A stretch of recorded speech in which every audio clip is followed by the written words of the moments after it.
ॐ श्री गणेशाय नमः। अथ श्री हनुमत्स्वरमाला स्तोत्रम्। अञ्जनागर्भसम्भूताम् अग्निमित्रस्य पुत्रकाम् नमामि रामदूतां तां सर्वकार्यार्थसिद्धये। आदित्यसदृशं बालम् अरुणोदयसम्भवम् नमामि रामदूतां तां सर्वकार्यार्थसिद्धये। इंगितज्ञस्य रामस्य दूतकार्यपरायणम् नमामि रामदूतां तां सर्वकार्यार्थसिद्धये। ईश्वरांशस्य सम्भूताम् ईषणारहितं हरिं नमामि रामदूतां तां सर्वकार्यार्थसिद्धये। उदतिक्रमणं वीरम् उदारचरितं विभुं नमामि रामदूतां तां सर्वकार्यार्थसिद्धये। उरुवेगोत्थिता वृक्षा मुहूर्तां कविमन्वयुः नमामि रामदूतां तां सर्वकार्यार्थसिद्धये। ऋक्शाखाध्यायिनं शान्तं मृगमालापदार्चितं नमामि रामदूतां तां सर्वकार्यार्थसिद्धये। ऋकाराद्यक्षरोत्पत्ति ज्ञानपूरितमानसं नमामि रामदूतां तां सर्वकार्यार्थसिद्धये। ह्रील्रीत्यादिवर्णानाम् उच्चारणविधायकम् नमामि रामदूतां तां सर्वकार्यार्थसिद्धये। एधमानशरीरां तां राजमानमुखाकृतिं नमामि रामदूतां तां सर्वकार्यार्थसिद्धये। एक्ष्वाकुकुलवीरस्य रामस्य प्रियपात्रकं नमामि रामदूतां तां सर्वकार्यार्थसिद्धये। औषधाद्रिसमानीता दिव्यौषधिसमन्वितं नमामि रामदूतां तां सर्वकार्यार्थसिद्धये। औत्सुक्यमात्रकालेन शत्रुक्षयकरं विभुं नमामि रामदूतां तां सर्वकार्यार्थसिद्धये। अञ्जनागर्भसम्भूताम् अग्निमित्रस्य पुत्रकाम् नमामि रामदूतां तां सर्वकार्यार्थसिद्धये। आदित्यसदृशं बालम् अरुणोदयसम्भवम् नमामि रामदूतां तां सर्वकार्यार्थसिद्धये। इंगितज्ञस्य रामस्य दूतकार्यपरायणम् नमामि रामदूतां तां सर्वकार्यार्थसिद्धये। ईश्वरांशस्य सम्भूताम् ईषणारहितं हरिं नमामि रामदूतां तां सर्वकार्यार्थसिद्धये। उदतिक्रमणं वीरम् उदारचरितं विभुं नमामि रामदूतां तां सर्वकार्यार्थसिद्धये। उरुवेगोत्थिता वृक्षा मुहूर्तां कविमन्वयुः नमामि रामदूतां तां सर्वकार्यार्थसिद्धये। ऋक्शाखाध्यायिनं शान्तं मृगमालापदार्चितं नमामि रामदूतां तां सर्वकार्यार्थसिद्धये। ऋकाराद्यक्षरोत्पत्ति ज्ञानपूरितमानसं नमामि रामदूतां तां सर्वकार्यार्थसिद्धये। ह्रील्रीत्यादिवर्णानाम् उच्चारणविधायकम् नमामि रामदूतां तां सर्वकार्यार्थसिद्धये। एधमानशरीरां तां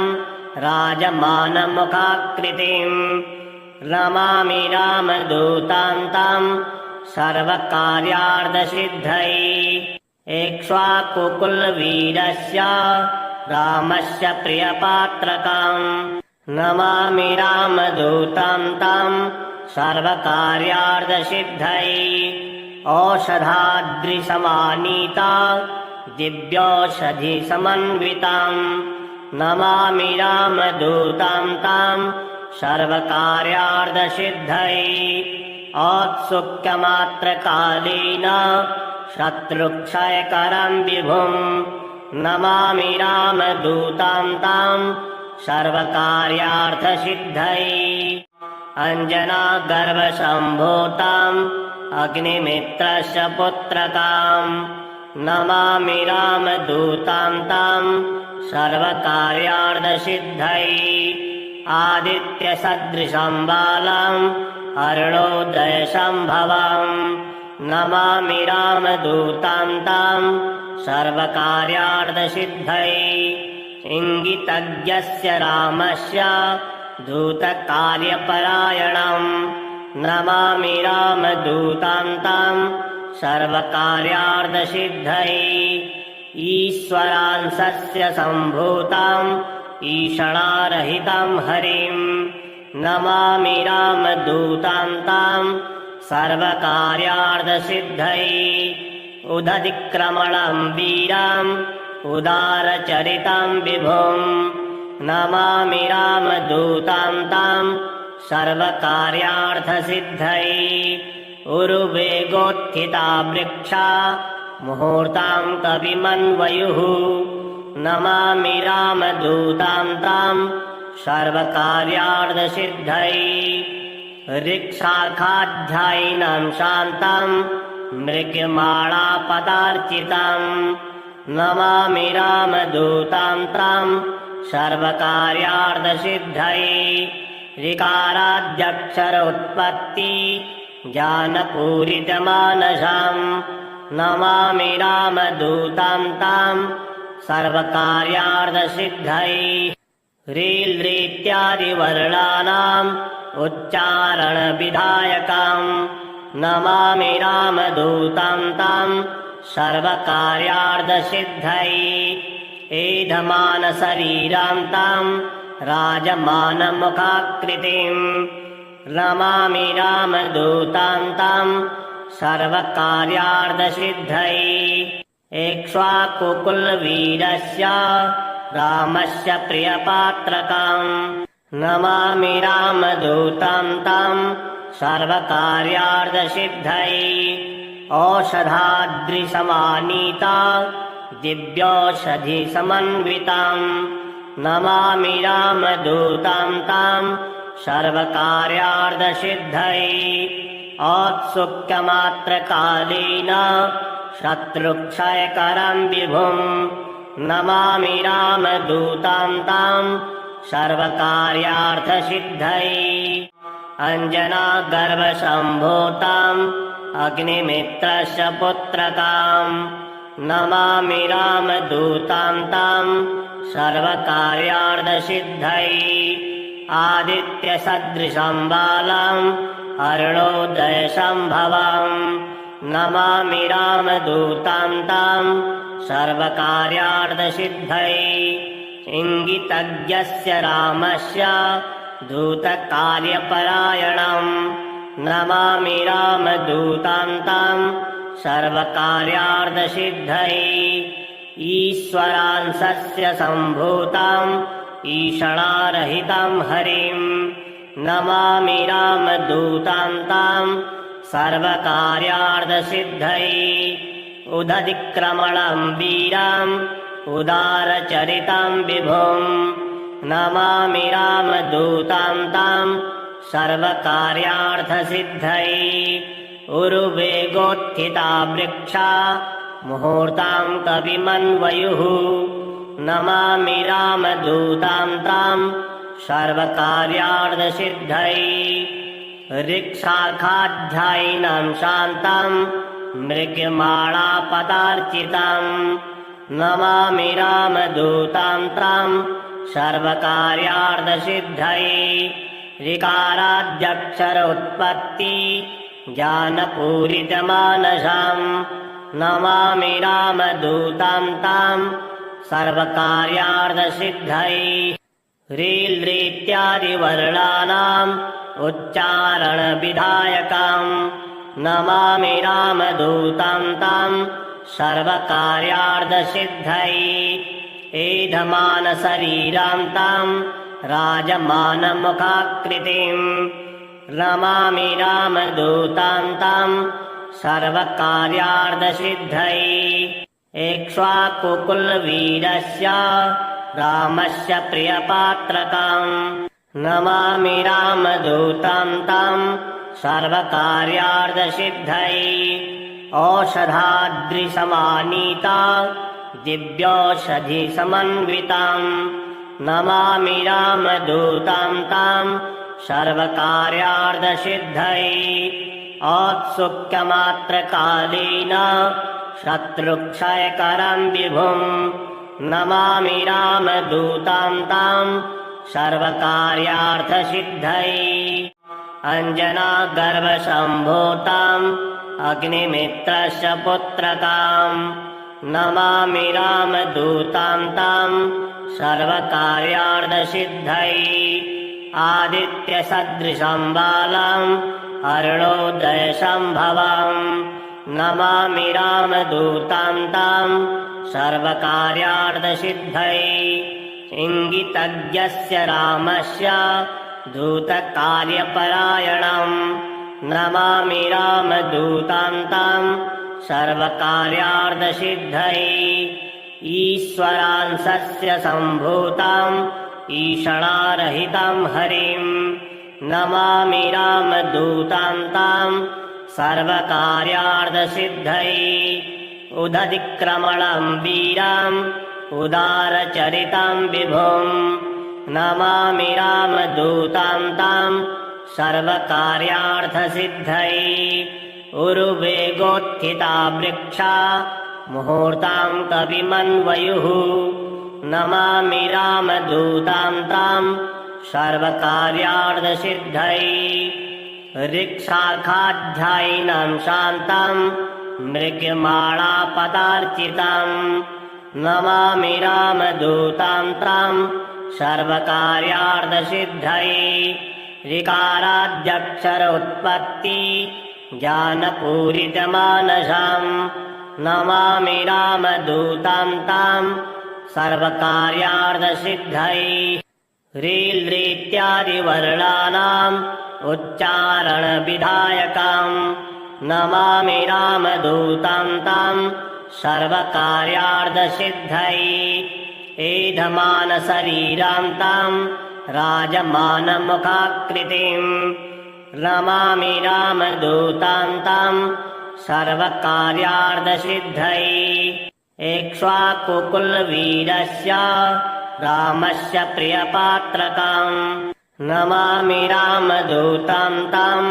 सर्वकार्यार्थसिद्धये औषधाद्रिसमानीता दिव्यौषधिसमन्विताम् नमामि रामदूतां तां सर्वकार्यार्थसिद्धये औत्सुक्यमात्रकालेन शत्रुक्षयकरं विभुम् नमामि रामदूतां तां सर्वकार्यार्थसिद्धये अञ्जनागर्भसम्भूताम् अग्निमित्रस्य पुत्रकाम् नमामि रामदूतां तां सर्वकार्यार्थसिद्धये आदित्यसदृशं बालाम् अरुणोदयसम्भवाम् नमामि रामदूतां तां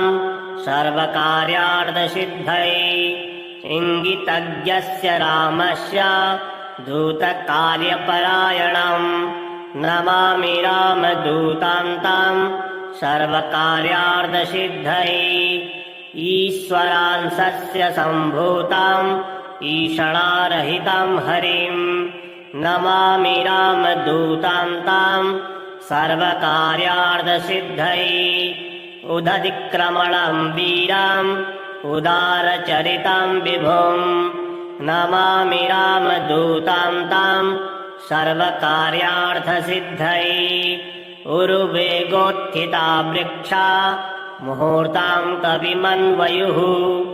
नमामि रामदूतां तां सर्वकार्यार्थसिद्धये ऋक्शाखाध्यायिनां शान्तां मृगमालापदार्चितां नमामि रामदूतां तां सर्वकार्यार्थसिद्धये ऋकाराद्यक्षरोत्पत्ति ज्ञानपूरितमानसां नमामि रामदूतां तां सर्वकार्यार्थसिद्धये ह्रील्रीत्यादिवर्णानाम् उच्चारणविधायकां नमामि रामदूतां तां सर्वकार्यार्थसिद्धये एधमानशरीरां तां राजमानमुखाकृतिं नमामि रामदूतां तां सर्वकार्यार्थसिद्धये एक्ष्वाकुकुलवीरस्य रामस्य प्रियपात्रकां नमामि रामदूतां तां सर्वकार्यार्थसिद्धये औषधाद्रिसमानीता दिव्यौषधिसमन्वितां नमामि रामदूतां तां सर्वकार्यार्थसिद्धये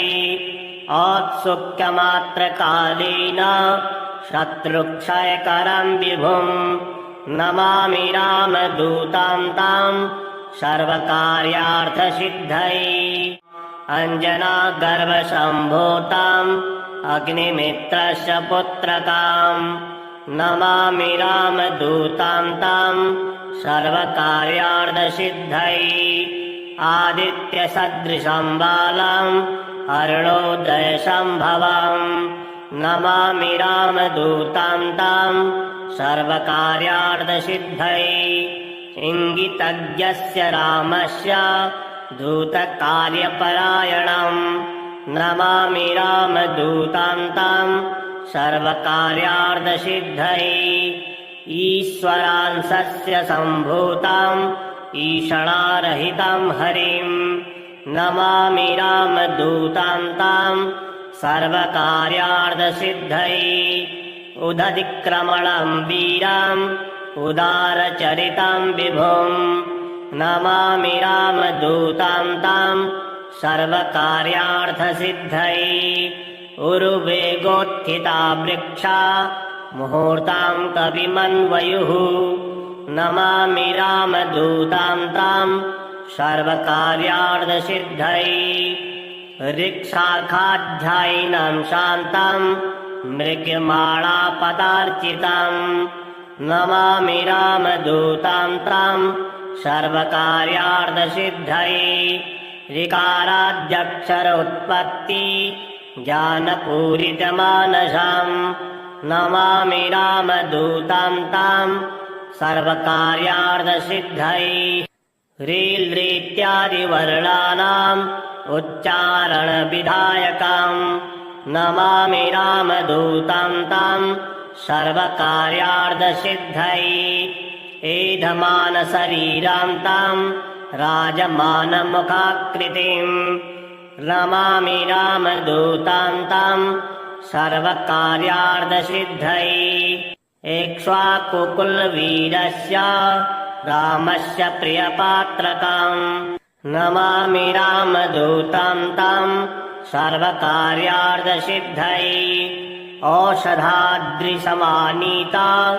दिव्यौषधिसमन्वितां नमामि रामदूतां तां सर्वकार्यार्थसिद्धये औत्सुक्यमात्रकालेन शत्रुक्षयकरं विभुं नमामि रामदूतां तां सर्वकार्यार्थसिद्धये अञ्जनागर्भसम्भूताम् अग्निमित्रस्य पुत्रकां नमामि रामदूतां तां सर्वकार्यार्थसिद्धये आदित्यसदृशं बालाम् अरुणोदयसम्भवां नमामि रामदूतां तां सर्वकार्यार्थसिद्धये इङ्गितज्ञस्य रामस्य दूतकार्यपरायणम् नमामि रामदूतान्तं सर्वकार्यार्थसिद्धये ईश्वरांशस्य सम्भूताम् ईषणारहितं हरिं नमामि रामदूतान्तं सर्वकार्यार्थसिद्धये उदतिक्रमणं वीरम् उदारचरितं विभुं नमामि रामदूतान्तं सर्वकार्यार्थसिद्धये उरुवेगोत्थिता वृक्षा मुहूर्तां कविमन्वयुः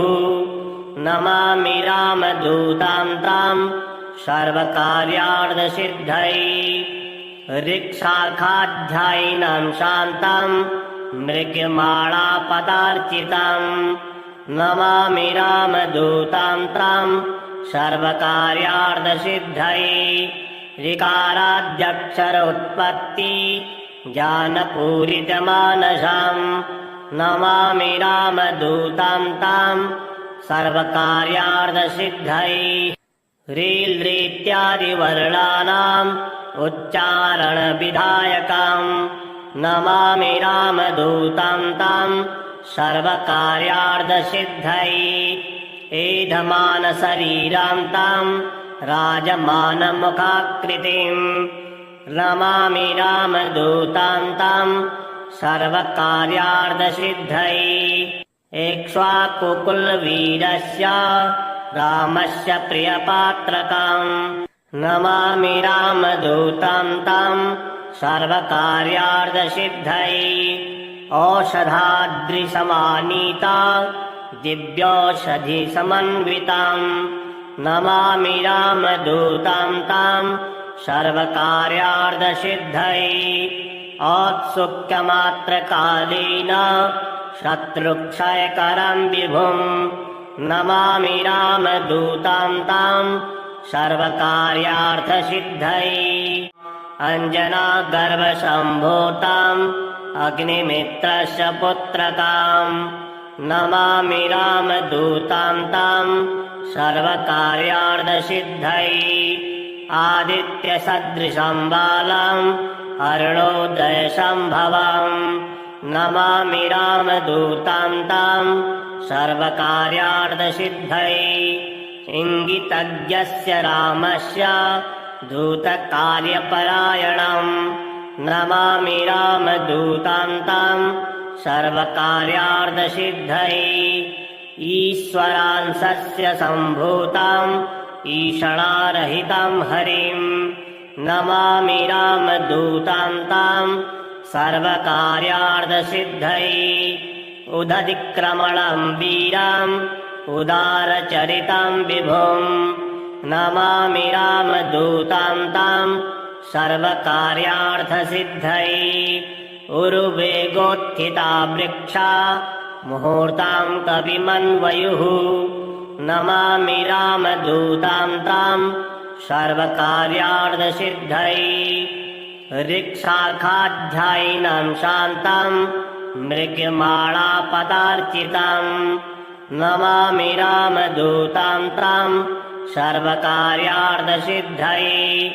ऋकाराद्यक्षरोत्पत्ति ज्ञानपूरितमानसं नमामि रामदूतान्तं सर्वकार्यार्थसिद्धये ह्रील्रीत्यादिवर्णानाम् उच्चारणविधायकम् नमामि रामदूतान्तं सर्वकार्यार्थसिद्धये एधमानशरीरान्तं राजमानमुखाकृतिम् नमामि रामदूतान्तं सर्वकार्यार्थसिद्धये एक्ष्वाकुकुलवीरस्य रामस्य प्रियपात्रकम् नमामि रामदूतान्तं सर्वकार्यार्थसिद्धये औषधाद्रिसमानीता दिव्यौषधिसमन्वितं नमामि रामदूतान्तं सर्वकार्यार्थसिद्धये औत्सुक्यमात्रकालेन शत्रुक्षयकरं विभुं नमामि रामदूतान्तं सर्वकार्यार्थसिद्धये अञ्जनागर्भसम्भूताम् अग्निमित्रस्य पुत्रकाम् नमामि रामदूतां तां सर्वकार्यार्थसिद्धये आदित्यसदृशं बालम् अरुणोदयसम्भवम् नमामि रामदूतां तां सर्वकार्यार्थसिद्धये इङ्गितज्ञस्य रामस्य दूतकार्यपरायणम् नमामि रामदूतां तां सर्वकार्यार्थसिद्धये ईश्वरांशस्य सम्भूताम् ईषणारहितं हरिं नमामि रामदूतां तां सर्वकार्यार्थसिद्धये उदतिक्रमणं वीरम् उदारचरितं विभुं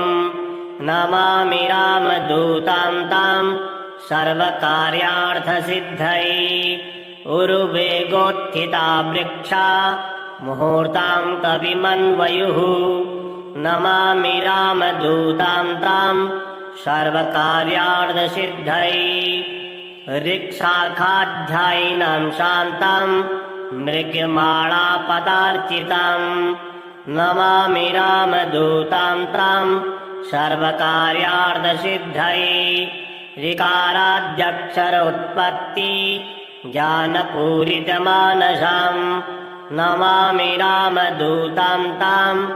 सर्वकार्यार्थसिद्धये ह्रील्रीत्यादिवर्णानाम् उच्चारणविधायकम् नमामि रामदूतां तां सर्वकार्यार्थसिद्धये एधमानशरीरां तां राजमानमुखाकृतिम् नमामि रामदूतां तां सर्वकार्यार्थसिद्धये एक्ष्वाकुकुलवीरस्य रामस्य प्रियपात्रकम् नमामि रामदूतां तां सर्वकार्यार्थसिद्धये औषधाद्रिसमानीता दिव्यौषधिसमन्विताम् नमामि रामदूतां तां सर्वकार्यार्थसिद्धये औत्सुक्यमात्रकालेन शत्रुक्षयकरं विभुं नमामि रामदूतां तां सर्वकार्यार्थसिद्धये अञ्जनागर्भसम्भूताम् अग्निमित्रस्य पुत्रकाम् नमामि रामदूतां तां सर्वकार्यार्थसिद्धये आदित्यसदृशं बालम् अरुणोदयसम्भवम् नमामि रामदूतां तां सर्वकार्यार्थसिद्धये इङ्गितज्ञस्य रामस्य दूतकार्यपरायणम् नमामि रामदूतां तां सर्वकार्यार्थसिद्धये ईश्वरांशस्य सम्भूताम् ईषणारहितं हरिं नमामि रामदूतां तां सर्वकार्यार्थसिद्धये उदतिक्रमणं वीरम् उदारचरितं विभुं नमामि रामदूतां तां सर्वकार्यार्थसिद्धये उरुवेगोत्थिता वृक्षा मुहूर्तां कविमन्वयुः नमामि रामदूतां तां सर्वकार्यार्थसिद्धये ऋक्शाखाध्यायिनं शान्तं मृगमालापदार्चितं नमामि रामदूतां तां सर्वकार्यार्थसिद्धये ऋकाराद्यक्षरोत्पत्ति ज्ञानपूरितमानसम् नमामि रामदूतां तां सर्वकार्यार्थसिद्धये ह्रील्रीत्यादिवर्णानाम् उच्चारणविधायकम् नमामि रामदूतां तां सर्वकार्यार्थसिद्धये एधमानशरीरां तां राजमानमुखाकृतिम् नमामि रामदूतां तां सर्वकार्यार्थसिद्धये एक्ष्वाकुकुलवीरस्य रामस्य प्रियपात्रताम् नमामि रामदूतां तां सर्वकार्यार्थसिद्धये औषधाद्रिसमानीता दिव्यौषधिसमन्विताम् नमामि रामदूतां तां सर्वकार्यार्थसिद्धये औत्सुक्यमात्रकालेन शत्रुक्षयकरं विभुम् नमामि रामदूतां तां सर्वकार्यार्थसिद्धये।